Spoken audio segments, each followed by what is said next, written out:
Okay, I've basically already made a video about this, but there's always other angles that I think I can address, and I can always I don't mind making another video because if people didn't see my other video, then maybe they'll see this one, and it'll help draw attention to the issue. So it kind of sounds like I'm farming clicks, and that is true. That's kind of what I'm doing. But the reason I'm doing it is because there is literally no other issue in the world that I am more passionate about than this issue, and I'll probably just keep making videos like this until I feel like this show's gotten enough attention. Because if I had the money, I would start a whole organization and a business and a nonprofit going door to door about this kind of thing. But I just don't have the money. I don't have the energy. I don't have the time. I don't have the health to do that right now. So I guess I'm just going to be brigading. I'm going to be brigading videos that I just make on my own and then post on YouTube about this issue, because I'm unfortunately very limited in the scope of what I can do at this point in my life. Hopefully that changes. But I already made a video about how when someone offs themselves, it's their parents' fault.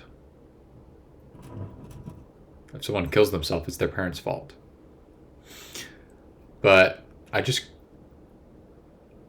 I keep seeing videos on platforms like Instagram where it's mothers. It's always mothers on my feed, at least. Sometimes a father, but it's usually a mother that's going on to this Instagram video, and they're like, it's like an interview or something, and they're talking about how painful it was when their son decided to end when their son decided to end his life, and they're just talking about how hard it was for them, and essentially they're painting themselves to be the victim. Like, they've made their whole Instagram page about this, like, oh, survivor of familial suicide or something, or continuing my son's legacy, something like that. Like, their whole identity is based on their kid ending their life. And it's actually really weird whenever you dive into it a little bit more, like I'm going to do, because it turns out that it's all like manufactured in a way, because her son ending his life is completely her fault. And you can say I'm being harsh, but I'm just saying I'm telling you what the truth is. I'm telling you what the truth is, because I'm going to make it so obvious that you can't even argue with what I'm saying anymore. Yeah,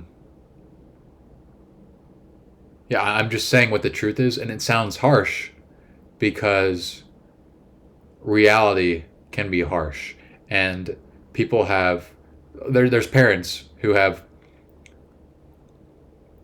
completely failed to take accountability and completely failed to pay attention to their kids' emotional and mental well-being, that even me even suggesting that it could maybe be their fault is going to sound like I'm attacking them, because they're in denial. They're in denial of the fact that they have been horrible parents and they've failed their kids. And that's a really horrible thing to realize. It's a really horrible thing to realize. It's that would be a horrible thing to realize. Um, but yeah, there's parents out there who neglect their kids for their whole life or a majority of their life.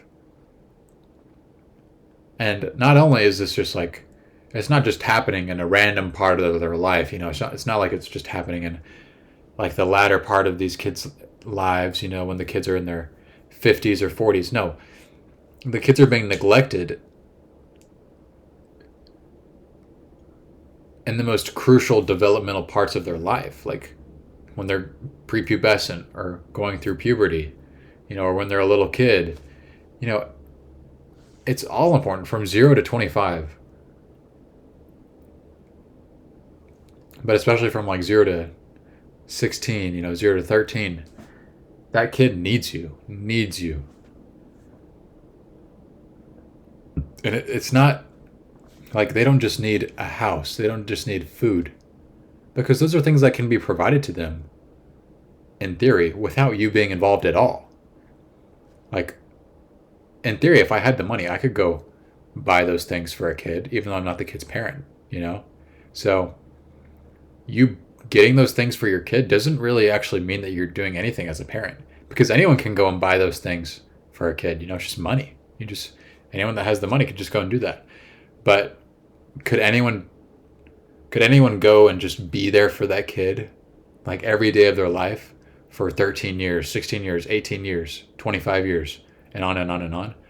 No, not anyone can do that. The only people that can really do that in that kid's life are the kid's parents. And that is what makes parents, is the attention that they give their kid. The attention. Not just time. It's not time. Because parents will sit there and think like, oh, well, I'm giving my kid time, We're both sitting at the dinner table together. And even though we're not talking to each other, even though I'm not asking anything about my kid's day or about their feelings or offering to buy them things or offering to do what they want, I'm still spending time with them. Yeah, but what does it matter if you're spending time with someone, but you're not actually giving them any of your attention or any of your energy? It doesn't matter. Like, if just spending time with someone meant that you guys had a relationship, then everyone would be like best buddies with their coworkers, right? Because we spend 8 hours a day together. But that's not necessarily how it works, because, just spending time with someone doesn't mean there's a relationship there. You guys actually have to be exchanging energy, exchanging attention, direct attention. Not just talking passively as you walk by each other in the hallway, but actually directly giving attention. That's just what a regular, normal relationship would look like. So there's no way you can honestly think that just sitting in the same, just being in the same, being in the same building as your kid means that you guys have a relationship. That's not how that works. You have to create the relationship. And this isn't just like a relationship that you would have with an adult. It's different because this kid needs you. It's not optional where you can just be like, choose not to be friends with this person and they'll be fine, because you can do that with your coworkers. You don't have to be friends with your coworkers. They're adults. But this is a kid that cannot fend for themselves and needs you to provide for it emotionally, physically, and mentally. So you should be basically doing whatever the child wants you to do, because that is the only way for the child to get what it needs and what it wants is through you. So yeah, you are going to be having to give the kid what it wants. You are going to kind of be at the kid's mercy and at the kid's whim, because that's how you keep the kid alive and healthy, is by listening to it and giving it what it wants. Otherwise, how would the kid live? There's no way that the kid would live.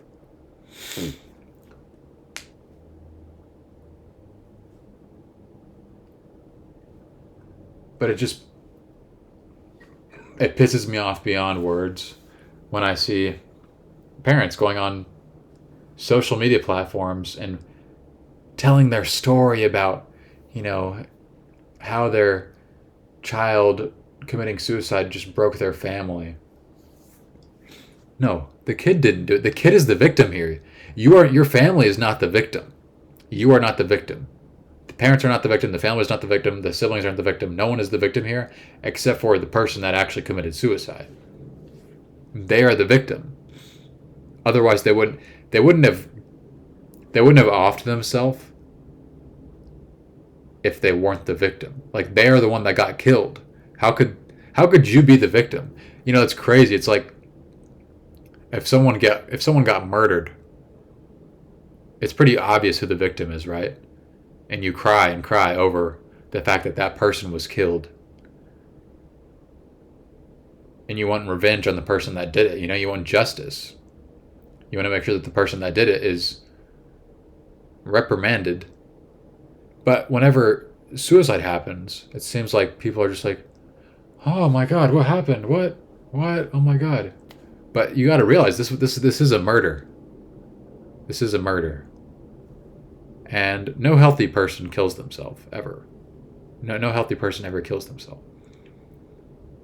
So what we need to be asking is, what was done to this person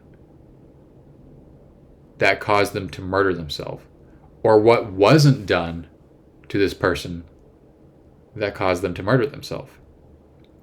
Because really,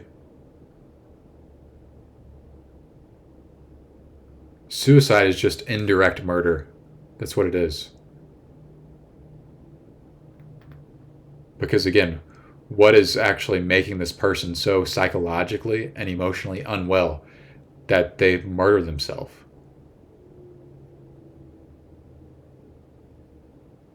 Because no one would ever actually do that. No one would willingly do that to themselves if things were actually fine. So who was harming this person that led to that happening? Who was harming this person's nervous system so much that the amount of pain present in this person's nervous system was so bad that it was better for the person to just be dead than to continue the pain, because the pain was intolerable. So the person who actually killed the person that committed suicide would be the person that was causing all this pain. And so who do you think that was? Do you think the kid was creating their own pain? No, that doesn't make any sense. That would be like saying that, a kid starved themselves to death when there was food around them. Why would they do that? They wouldn't do that unless someone just wasn't taking care of them. In which case, is that the kid's fault? No, it would never be the kid's fault. It would always be the parent's fault. And it's the same thing. It's the same thing with suicide. It's the parent's fault that this pain existed in the kid. Whether they want to admit it or not, whether they were aware of it or not, it doesn't matter. Like, if my kid starves to death and I say, oh, well, I didn't know that my kid needed food. I didn't know. Would you guys be sympathetic of me? No. You would be like, okay, well, you should have known. This is your fault. That's what you would say. If I went on Instagram and I made a whole account talking about how my child was a victim of starvation, meanwhile I'm sitting here 50 pounds overweight, what would you be thinking? Assuming this happens in a first world country and I have money. It's like, no, you had the means to give this kid food and you just didn't. Like, no matter how much I sit here and say, oh, I didn't know better, the system, this is America. No matter how much I did that, everyone is going to believe that it's my fault. It is my fault. And they're right. No matter how oblivious or stupid I was, it was still my fault. And it's the same thing with kids who commit suicide. Anyone that commits suicide. It's their parents' fault.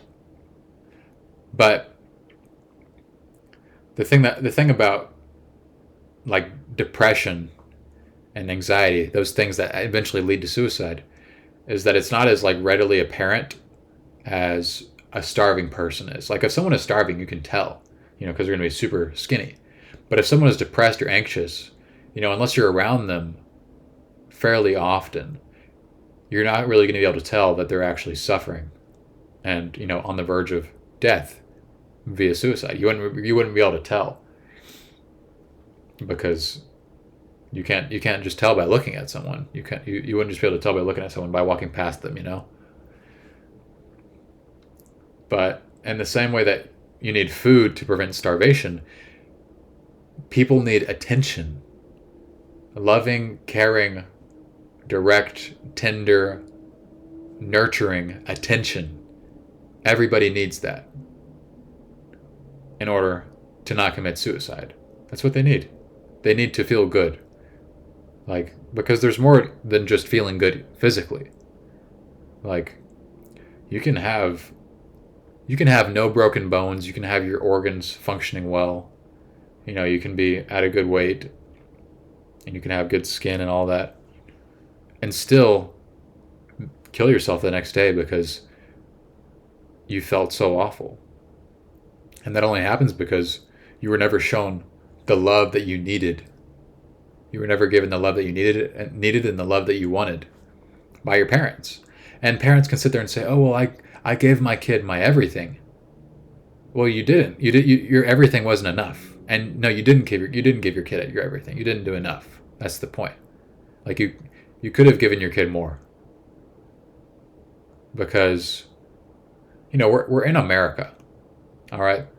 You have options. In first world countries, you do have options. In most cases, in any country, you have options.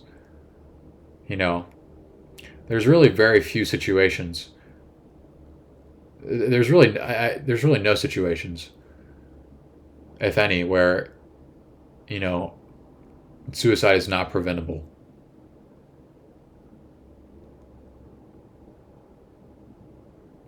Like if you are in the same house as that kid and you're their parent, like there's no reason why you shouldn't be talking to them multiple hours every day, hugging them. You know, like that kid needs you. That kid needs you. And you have what they need. Attention. Nurturing.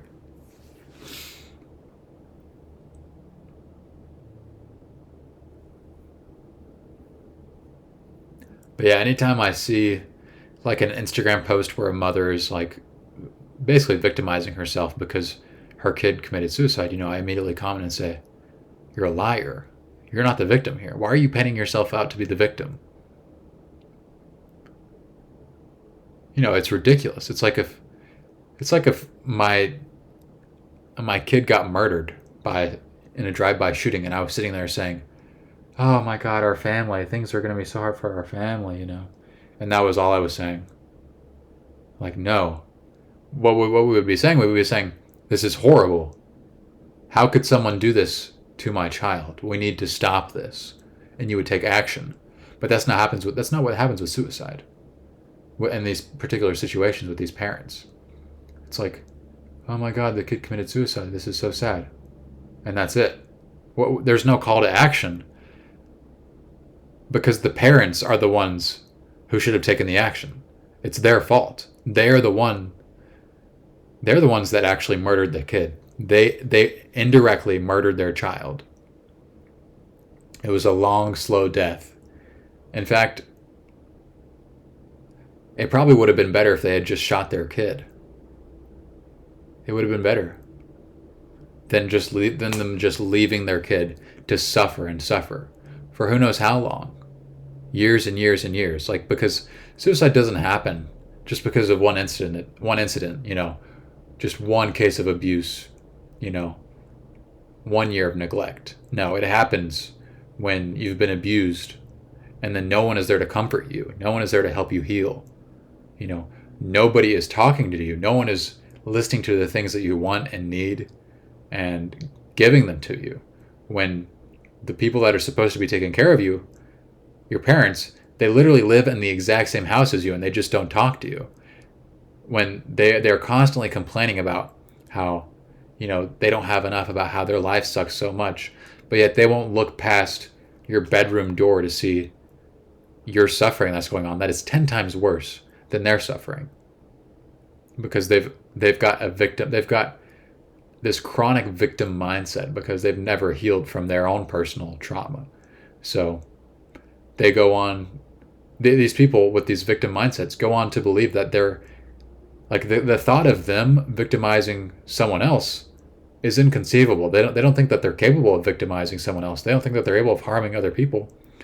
They don't think they're capable of harming other people because they're so focused on their own pain and how other people have hurt them.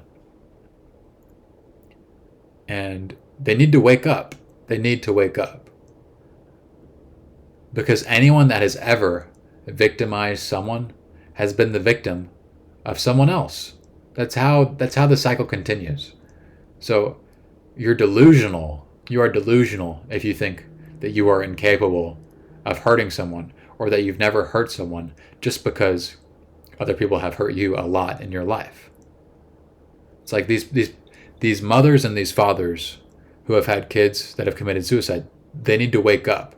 These parents need to wake up. We need to stop giving the parents sympathy. We need to stop. Because it's just feeding these parents a victim mindset. It's saying, "Oh my God, you're such a victim. This is so horrible. This must be so hard for you. I pity you. I pity you. This is so hard." and just giving these parents this attention as if they were the child. The parents aren't the people that needed the attention. The kid needed the attention. The kid would have never committed suicide if it was actually being shown the love and attention that it needed. It would never happen. It's ridiculous. It's like saying, it's just like how ridiculous it would be if a kid died of starvation in Switzerland or in the United States or Canada. Like that, there's no way that would happen unless parents were doing something woefully wrong and evil. Like there's no reason people should be starving in places like that. And there's no reason people should be committing suicide in places like that. Where we have the resources, people do have the time to show attention and affection to their kids. You do have time. You do have the energy. Yes, you do. You have the means. Okay? We have fucking computers on our wrists now. We have glasses with cameras in them. If you have time to buy bullshit like that, you have time to talk to your kid. You have the money to get your kid a stuffed animal, to get your kid a video game, so that they know that their wants and desires actually mean something, that life actually can be enjoyable, that they can actually get the things that they want, they can actually be happy. Like, what is the point of withholding fun things from your kid? What is the point of teaching your kid that they're not allowed to have something that they want? What is the point of that? There is no point. Life just becomes miserable when you have no way of getting the things that you want in life. Can you imagine as an adult if it was just impossible for you to ever get anything that you ever wanted? Like you couldn't ever go get the food you wanted. You were required to eat a certain food always.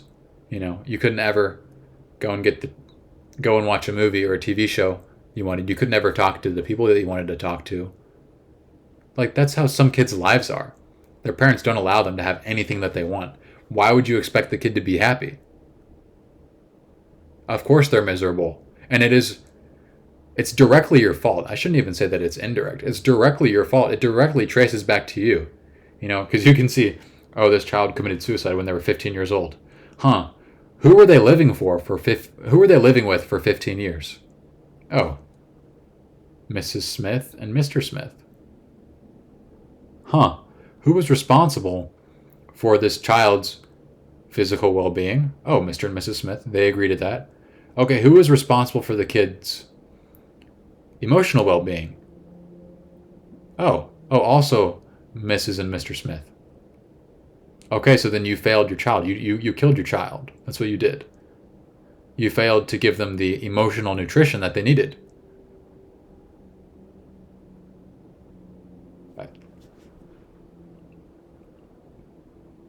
I don't know why people think that they can just throw food and water and a bed at their kid and just expect that everything is going to be fine for that kid. Just expect that kid's going to turn out great just because you gave it food and water like a dog.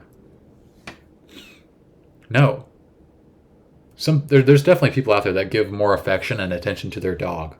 Like, we intuitively know that dogs need love and attention. They want to be pet. They need to be pet for them to be happy. That's why their tail wags. So why wouldn't your kid need the same thing? Like, if you just hate your kid that much that you can't give them attention and affection every single day, go put the kid, at least look into putting the kid up for adoption and letting a family that is more interested in that kid's well-being, let them actually take care of the kid if you're not going to do it. So I cannot express enough how much it pisses me off when people act like suicide comes out of nowhere. Like, here in a couple of months, I've written a draft, but I'm going to be making a Facebook post, and I'm going to be friending all of my parents' friends and all of my parents' family members. I'm going to explain everything my parents did horribly wrong and how I almost ended my life and how it was completely their fault. 100% their fault. Like, once you've You don't even have to go through it. You can just think about it and see how it is the parent's fault.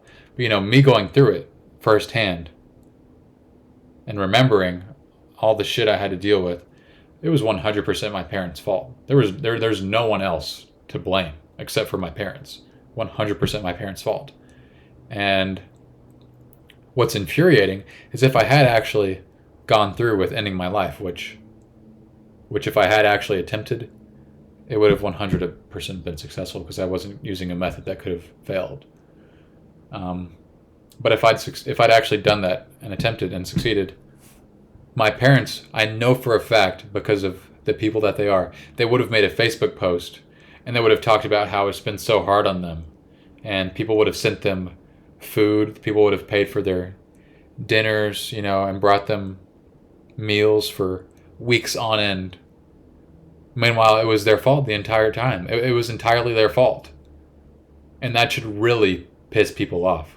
That there's kids out there that just have zero people to speak up for them. Zero people standing up for them. And then even when they are killed by their parents get all the love and affection and attention that the kid should have gotten. Is that not crazy? And no, there are no exceptions to this. There are no exceptions. There's not. Suicide is always 100% the parent's fault. Always. Just like how a kid starving is always the fault of the parents.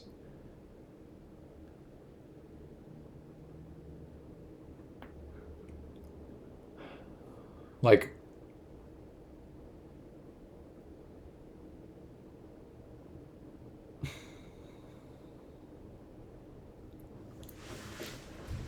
and I'm talking about first world countries here that aren't experiencing war on the front doorstep of their household. Like, I understand, there's, like, you can say, oh, well, what about people that committed suicide in times of war to avoid further suffering? That's not really happening extensively these days. The vast majority of people are not experiencing extreme war. They aren't experiencing war on their doorstep. They're not. Okay? Very few people are actually starving nowadays, compared to the past history of the world. So there's very little excuse for kids to starve, just like there's very little excuse for a kid to commit suicide, especially in a first world country like the United States. There's no excuse for this, okay? We have birth control. We've had birth control. This isn't like a brand new invention, okay?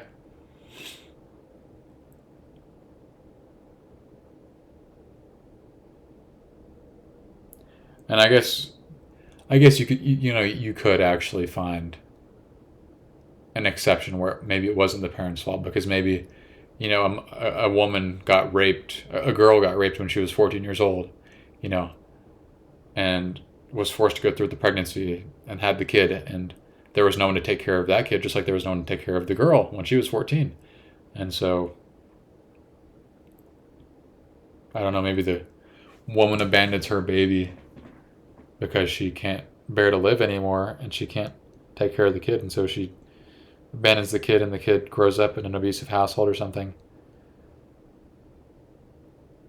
And then that kid, never gets the love and attention that they need, and so they end up ending their life. So maybe in a situation like that, it'd be hard to say it was specifically the parents' fault. But it traces back to someone's parents, that's for sure. Because why did the parents raise a boy that raped a 14-year-old girl? Why was that something that kid was raised to do? Like, that doesn't just happen. Healthy parents don't produce a kid that commits a rape.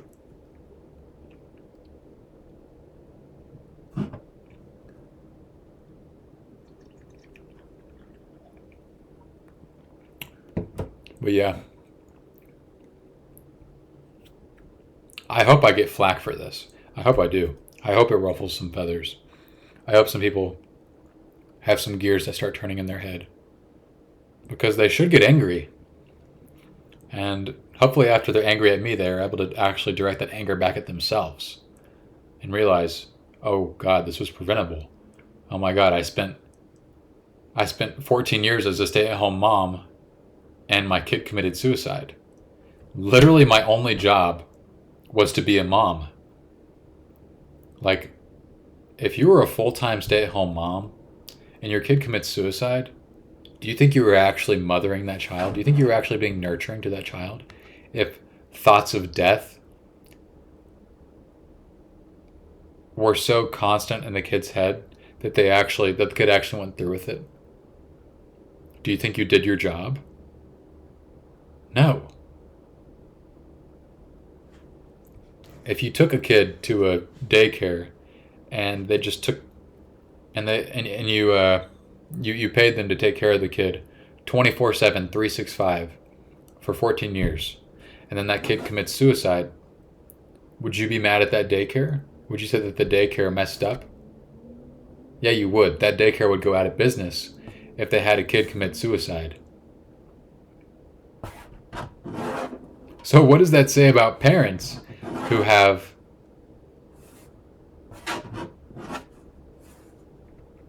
essentially authority over their own kid 24/7, 365? And then if that kid commits suicide, then what? What does that say about the parents' decisions as they relate to the child? Because even if you're not with the kid 24/7, you are their parent. You are the one that dictates what they're doing 24/7, 365. You're the one that dictates which school they're going to. You're the one that dictates what they're doing on the weekends. You're the one that dictates what they're eating, how they're spending their time, how you're spending time with them. You're the one that's doing that. You're their parent. So think about yourself as a daycare. You're the one that's responsible for this kid 24/7, 365 until this kid eventually moves out. So, if that kid is under your dominion and then that kid commits suicide while under your watch, what does that say about the quality of your dominion, the quality of your watch, the effectiveness of your parenting?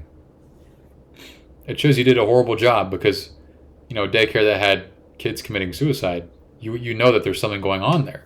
Like, that's obvious. If we could just send kids to daycare, and I guess it would be like daycare and night care, where they're just there. They're just there. Like it's just normal in society. Let's just imagine a society where it's normal to not raise your kids. You just have a child, and then you send the child to daycare/night care, day and night care, and they take care of this kid from the time they're 0 to the time they're 18, 24/7, 365. They're just always in this daycare and night care, and the people at the daycare / the people at the day-night care, they feed the kids, they teach them, they spend time with them. What would you say if even one of the kids committed suicide? Would you be like, oh my God, what happened here? How could this have happened? Who could possibly be responsible for this? If you were one of the parents that had taken your kid to this day-night care to be raised essentially from 0 to 18, what would you think if that kid committed suicide while attending this day-night care? Well, you would think, how could they let this happen? And you would be right. It would have been the day-night care's fault. Because first of all, how did the kid even get the means to end their life? That shouldn't even be possible. There should not be anything accessible in your house for a kid to overdose on, for anyone to overdose on, for someone to end their life with. And even if there is something like that in your house that you just can't avoid having, like, I don't know, like a kitchen knife or a fork, how do you not notice that the kid is so depressed and anxious that it's getting to the point where the kid actually wants to use that object or use the means to completely take themselves out of existence? How do you not notice? Like, you're literally living within 10 feet of this kid or less, basically at all times. How do you not notice? The truth is, you do notice. You do notice. You just don't care. That's what happens. You just don't care. That's the only way it happens. It's negligence. It's negligence. Emotional negligence. Neglecting the well-being of the kid. It's your fault. Like, how is there not a system in place? Why is there no laws?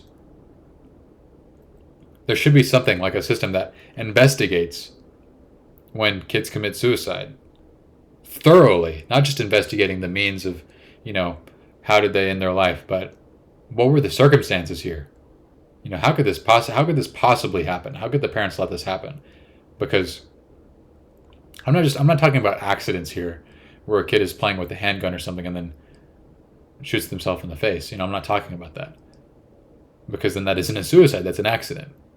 I'm talking about when it's obviously a suicide because you look in the kid's phone and you see them looking up how to tie a noose, how do I end my life? I hate being alive. You check their diary or their journal and it talks about the kid hating their life. Okay, that is obviously a suicide. And it obviously is a sign of negligence in the kid not being taken care of. How are the parents not held responsible for that? They literally signed up for the job of taking care of this kid from 0 to 18. And that doesn't just mean feeding the kid and housing the kid. It means actually loving the kid and giving it attention. Giving the kid attention and love and nurturing the kid. Not just leaving the kid to rot in their bedroom. How is this so hard to grasp? How is this even news?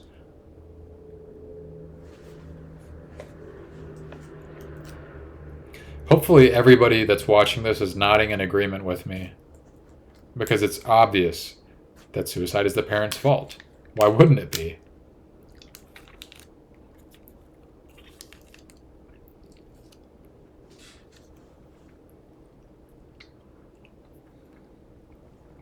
Like, do you really think a kid would commit suicide if they just loved being around their parents? If they were just best friends with their parents adored them, hung out with them whenever the kid wanted to be hung out with, spent time with the kid, took interest in the kid's interest. Do you really think that kid would commit suicide? No. Because that sounds awesome. That sounds like so much fun. To be around people that just adore you and love you, want to spend time with you, want to know what you're interested in, and want to support those interests. Want to buy you the video games you're interested in, and play with you, and ask you questions about it, and share enthusiasm with it. Not because they necessarily love the things you're interested in, but because they're interested in you as a kid. And so anything that interests you then interests them.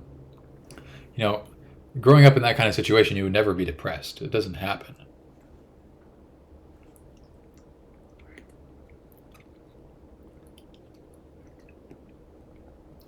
I just fucking hate whenever people act like suicide is a big mystery.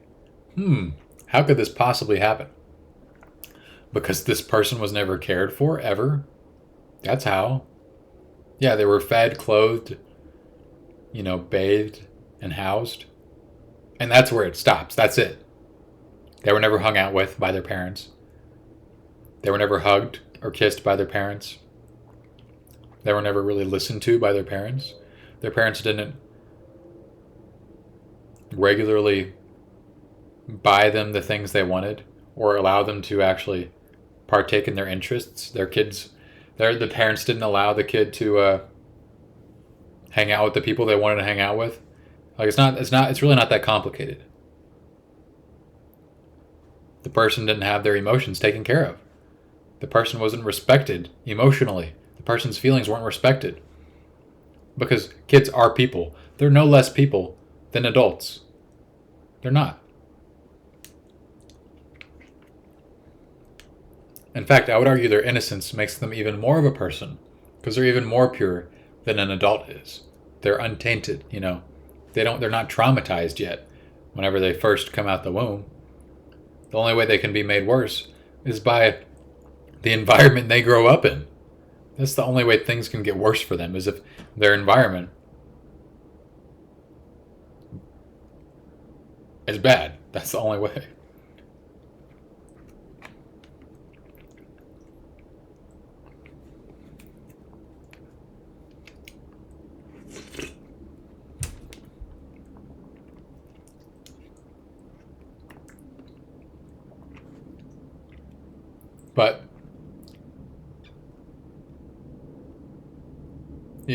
seeing my parents be like this, it is infuriating and so painful because, I've come to realize how horrible my parents were. And they thought they were great parents because they took me to school, they clothed me, they got me food and water, and housed me. And so in their mind, they're great parents. Now, did they ever talk to me? Did they ever really come to my room to have a conversation with me and just stay there and talk with me for hours? No.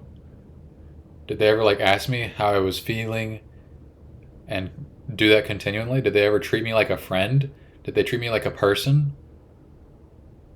Did they ask me if I wanted to do the things that they were asking me to do? No. Did they just force me to do things because they wanted me to do those things? Yes. All the time. Constantly. They didn't show any interest in knowing how I was feeling. The only thing that they cared about was how much I was inconveniencing them. They wanted to do the bare minimum to keep up with the status quo. They didn't want me to, they cared about me, but they only cared about me insofar as I wasn't going to embarrass them, So, just take me to school so I'm not going to embarrass them by being uneducated,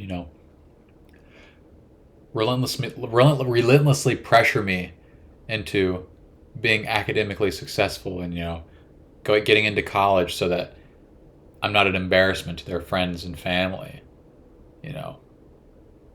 Give me just enough haircuts. Take care of my hygiene just enough. Make sure that my bathroom is just not quite too moldy so that my hygiene isn't bad enough to where other people get suspicious of their ability to parent. It's literally just doing the bare minimum. It's doing the bare minimum. That's what they did. The bare minimum for people not to be suspicious of them, for CPS to not be called, basically.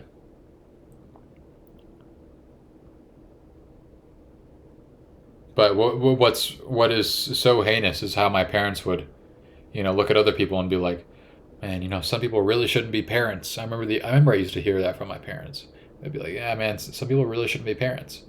The ironic thing is, my parents shouldn't have been parents either. They shouldn't have been. They were not ready. Just because you're technically healthy physically, you're able to stand up and sit down and go to work, and just because you have enough money to have a kid and technically buy things to keep the kid alive, that doesn't mean you should have a kid. Obviously. Because I think people intuitively know that. I think people would agree with me if I just replaced kids in that statement with dog. Not everyone should have a dog. Just because someone is physically healthy enough to go to work and have a job and, have money to support themselves and support the dog, does that mean that they should still have a dog? Or are there more components to it than just technically having the means? No, because what's included in that means should be emotionally. Do they have the emotional capacity to care for this dog? Do they have the emotional interest to care for this dog? Because it doesn't matter how much money they have if they're not willing to actually give this dog attention and pay attention to the dog's body language and what the dog wants and what the dog needs. So why would it be any different for a kid? A kid that is even more complicated and has even more needs and wants than the dog, It's really not rocket science. Because I know you go to the park and you see people and you're like, they should not have a dog. They really shouldn't have a dog. They barely look like they're taking care of themselves. They should not have a dog. And that there's people out there, you've probably met people who actually look fairly normal, but they don't treat their dog well. You've been around them when they hit their dog or yell at their dog, and you're like, you really shouldn't have a dog, even though you have a fairly nice house and you dress nicely. It doesn't mean you should have a dog. You're not treating this dog well. So imagine how they would treat their kids. Probably just as bad, if not worse. So, just because technically they could afford kids doesn't mean they should have kids. And the problem is these people These people that these people don't realize that they are the ones that should not be having kids. They're thinking like, oh well, my kid is alive. My kid is going to school. Huh? I must be a good parent.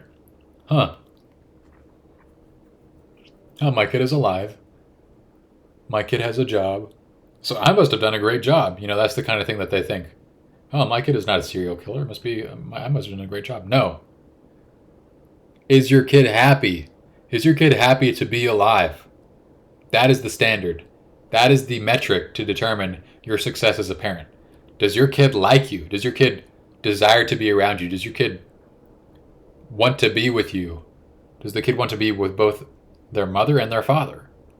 And maybe you're like, wow, that's too much to try to make my kid actually like me and love me. No, it's not. It's really not. It's not that hard. Like, yeah, it's time consuming, but it's not like it's a mathematical equation that you have to figure out. All you have to do is give the child what it wants and needs. That's it. The kid is not going to be asking you for $1 million, I promise. The kid is not asking you to do like 1,000 push-ups and go to the gym. The kid just wants attention, some stuffed animals, some food, a video game. It's not that complicated. It's not that hard. If you just love your kid, hug your kid, give your kid attention and affection. Whenever the kid wants attention and affection, just like you would do for your dog if you like your dog, that kid is going to be extremely happy to be alive, and you'll have succeeded as a parent. That's it. It really doesn't matter. It really doesn't matter if your kid grows up to be a doctor, lawyer, engineer, or a grocery clerk. Because what's the point of having a bunch of money and being a lawyer, being a banker, if the kid hates their life? What is the point? What is the point? There's no point in being alive if you hate being alive, Like, what are you doing? Like, I'll be happy later. Okay. But why be happy later? Why not just be happy now? Like, what are you waiting for? Like, you don't get another life. There's not another life to live after this. It's just this life. Like, you don't get this year back. You don't get today back. Why are you intentionally and consciously and purposely doing things that you know are not making you happy? Like, you know that you're not happy, and you're choosing to continually do those things, Like, that's not a way you should live. That's not the way anyone should live, And that's not the way you should raise your kids to live. Like, I get that there's basic things you have to do in life that aren't necessarily like exhilarating, that you just have to do to stay alive. But there's really not that many things like that, honestly. It's like taxes, wiping your ass. But, I actually do want to pay my taxes, and I actually do want to wipe my ass. So there's really very little excuse to ever do anything that you don't want to do. Because the things that you do, in fact, do, you can always find a reason that you're doing them. You can always figure out why it is that you actually want to be doing those things. Even if you think that you don't want to be doing them, there's probably some reason that you are wanting to do it, And it's not always a healthy reason, because maybe you're like a doctor. And you do actually, in a twisted way, kind of want to be a doctor, even though you're not enjoying it. You want to be a doctor because you're scared of you're scared of the feeling of being irrelevant or insignificant, because there's trauma there that you haven't healed, probably from negligence by your parents when you were a kid. So in that way, in a twisted way, you actually do want to be a doctor. It's just not a healthy reason. So you should try to, like, what makes the most sense to me is to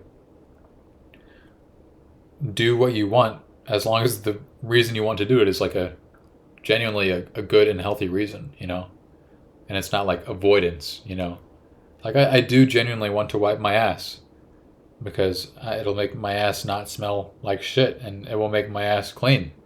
Like, I do want to pay my taxes, so long as I'm not being taxed wrongly, and so long as the funds aren't being misappropriated. But generally, I do want to pay taxes because I do want to have police officers, firefighters, roads. I want homeless people to be taken care of, so I do want to pay my taxes, I do actually want to go to work.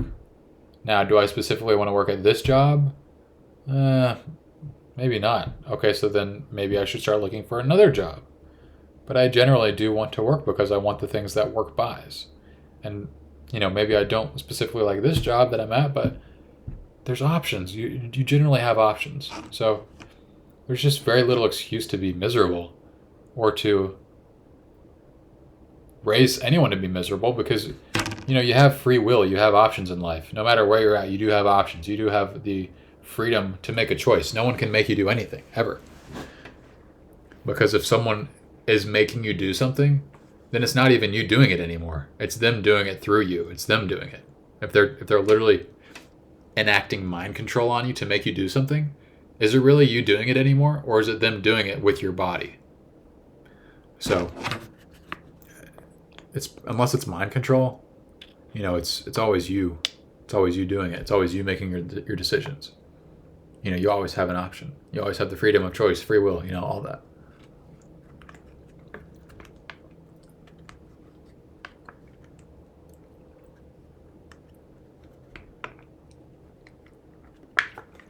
Yeah. But I just remember like my mom sitting there in this soft, sweet, tender voice being like, I struggled with depression, I struggle with anxiety, so it's okay if you struggle with that too. And I know you have a hard time remembering your childhood, but I hope that, maybe you can get some therapy and we can try to, you can figure out, why you have such a hard time remembering your childhood. Maybe you need to take some psychiatric medication, maybe some Lexapro, some anxiety medication, some venlafaxine. Maybe you need to just try a new therapist. And it's like no. The reason I need all those things is actually because you failed me as a mother. It's actually because you made all of the same mistakes that your mom made and her mom made, and so on and so forth. I don't actually need a therapist. I don't need venlafaxine or Lexapro or any psychiatric medication. I don't need to do EMDR therapy. I need a mother. I need a mother that takes care of me and listens to me and takes a break from seeing herself as the victim constantly to actually look at the harm she's doing to her kids, both through the things that she does and the things that she doesn't do to her kids. Because it's not always about what you did to your kids. Sometimes it's about what you didn't do to your kids or what you didn't do for your kids. Because, maybe like my parents will think, or maybe not my parents, but other parents might think, well, I never even touched my kid. How could they ever be mad at me? I never touched them. That's the point. You didn't touch them. You never showed them tender, loving care. You didn't hug them. You didn't kiss them. Like, there's a balance there. Just because you didn't hit your kids doesn't mean you were a good parent. And that just reminds me of how I always felt so gross. I always felt so gross whenever my parents would hug me, because it wasn't real. I could feel that they didn't actually care about me. They were like using me as a part of their image, because my parents were pressured into having children by their parents. So they didn't really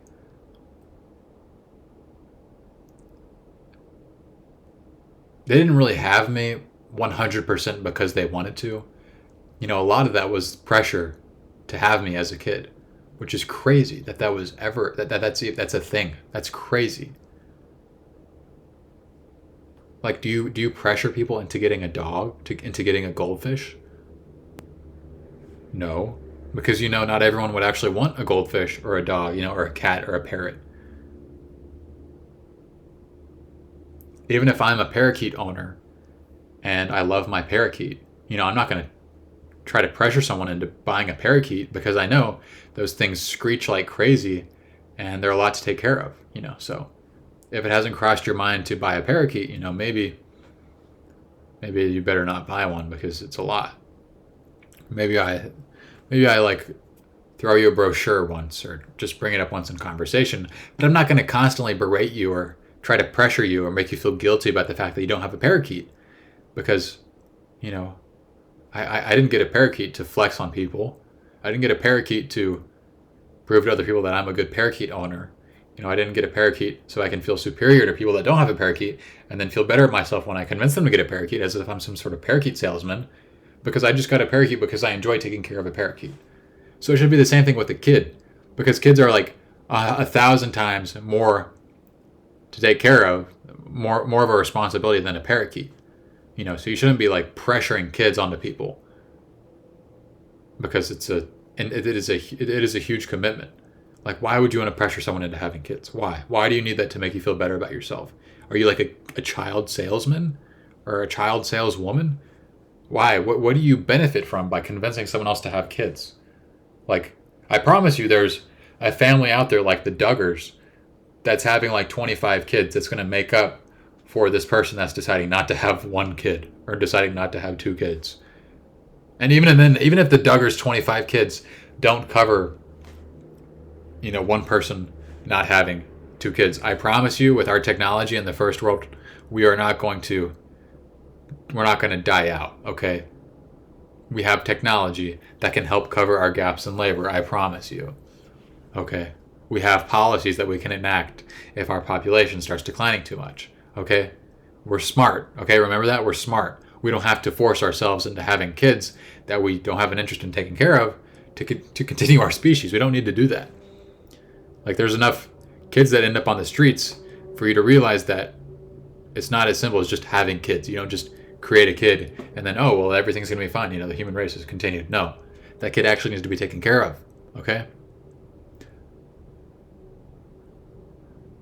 Because what good does it do if you convinced someone, you pressured someone into having a kid, but then they just don't take care of the kid, besides feeding the kid, and then that kid gets depressed and commits suicide or gets strung out on drugs? What did that really add to our society, So our goal shouldn't just be to populate and procreate and have kids. The goal should be to raise healthy adults. It's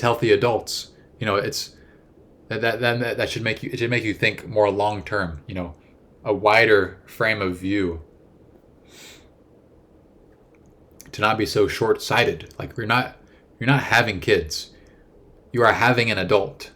That kid that you were having is going to be an adult for more of their life than they're going to be a kid. They're only going to be a kid for like 15 years, and that's it. The other 75 years of their life, they're going to be an adult, like basically a full-grown adult. Okay?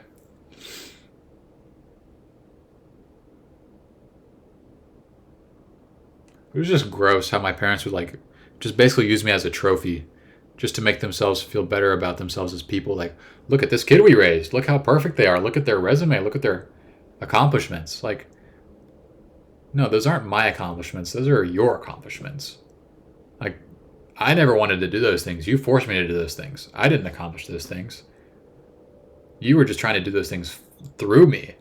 You didn't raise me into anything. You didn't raise me into anything.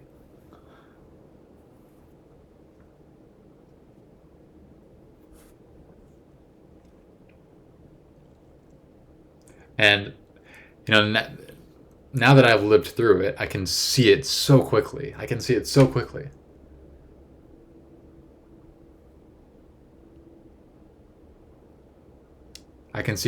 when someone is using their kids or using their role as a parent to get attention, to feel better about themselves.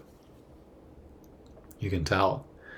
Like, think about it like this. If someone was strung out on cocaine for 18 years, do you think they'd be able to tell when someone else is actually strung out on cocaine?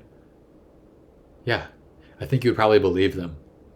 Like if I was strung out on cocaine for 18 years and I told you, yeah, there's this guy at my work and I can tell that he's on cocaine just because of the way he acts and his mannerisms and his behavior. You would probably believe me because I was strung out on it for 18 years. And so in the same way, I was trapped with two narcissists for 18 years who used me, abused me, and neglected me because they were horrible parents. And they were so conceited and caught up in their own problems that they never thought to think of all the pain and trauma that they were causing to me. And so, don't you think I'm pretty well qualified to tell when another parent is doing the same thing to their child? Yeah, because I lived that 24/7, 365 for 18 years. More than that. 19 years, 20 years. Really up until last year when I was around my family constantly still, you know? So I think I'm qualified just like the crack guy would be qualified.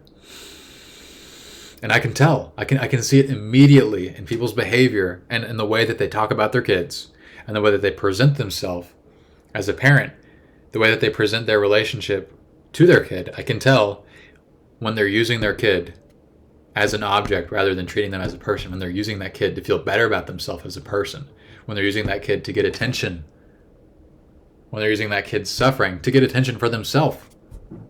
People do that. Parents do that all the time. Parents do that all the time. They make these posts about their kids suffering with a sickness or disease or something, and somehow the post is about them as a parent. Somehow the post is like mostly about them and how it's been hard for them as a mother.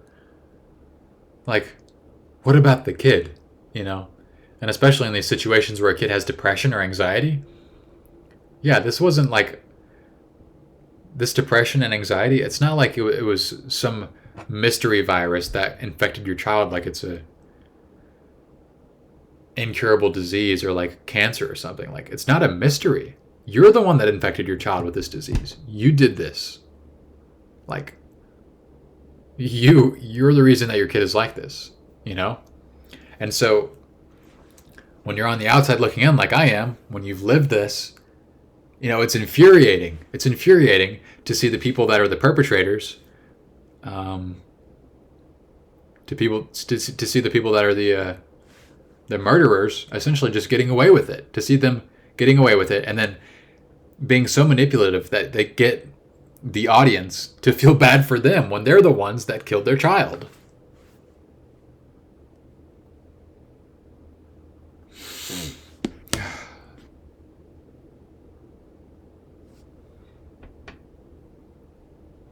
All right. That's enough for now. Emotion Man signing off.